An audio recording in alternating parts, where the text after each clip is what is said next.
श्री राधा रानी के श्री कृष्ण के प्रति निस्वार्थ प्रेम की कथा। एक बार नारद जी ने धरती पर राधा नाम की महिमा सुनी कि वह भगवान श्री कृष्ण की सबसे बड़ी भक्त है। नारद जी विचार करने लगे हैं कि उन्हें तो लगता था कि वह श्री हरि के सबसे बड़े भक्त हैं। अपने मन की शंका का निवारण करने के लिए नारद जी श्री कृष्ण के पास गए। श्री कृष्ण तो अंतर्यामी समझ गए कि नारद जी के मन में क्या शंका चल रही है। श्री कृष्ण ने सोचा, नारद जी को राधा रानी के प्रेम और भक्ति का अनुभव करवाना ही पड़ेगा। जब नारद जी श्री कृष्ण के पास आए तो श्री कृष्ण अपना सिर पकड़कर बैठे थे।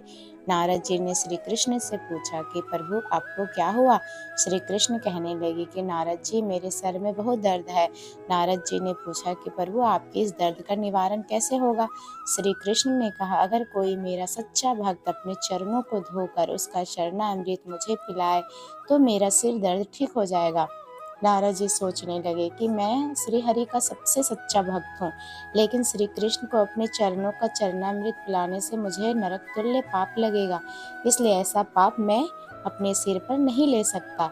नारद जी ने रुक्मणी जी से और बाकी रानियों से इस समस्या को सुनाया, लेकिन कोई भी इस पाप को अपने सर पर लेने को तैयार न हुआ।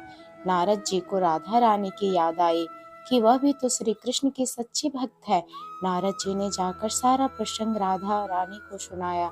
राधा रानी ने उसी समय एक बर्तन में जल लेकर अपने चरणों को धोकर वह जल नारद जी को दे दिया और कहा कि जल्दी से जाकर इसे श्री कृष्ण को दे दो। राधा रानी नारद जी से कहने लगी, मैं जानती हूँ कि इस बात के लिए मुझे नरक तुल्य पाप लगेगा।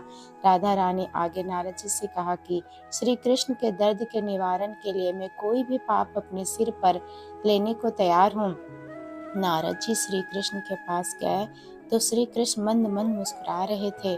अब तक नारद जी समझ गए कि राधा रानी श्री कृष्ण से निश्चल प्रेम करती हैं और उनकी सबसे बड़ी भक्त है, और श्री कृष्ण ने यह सारी लीला मुझे यह एहसास कराने के लिए रची है। राधे राधे। ऐसे ही कहानियाँ जानने के लिए मेरे चैनल को लाइक एंड सब्सक्राइब करें। धन्यवाद।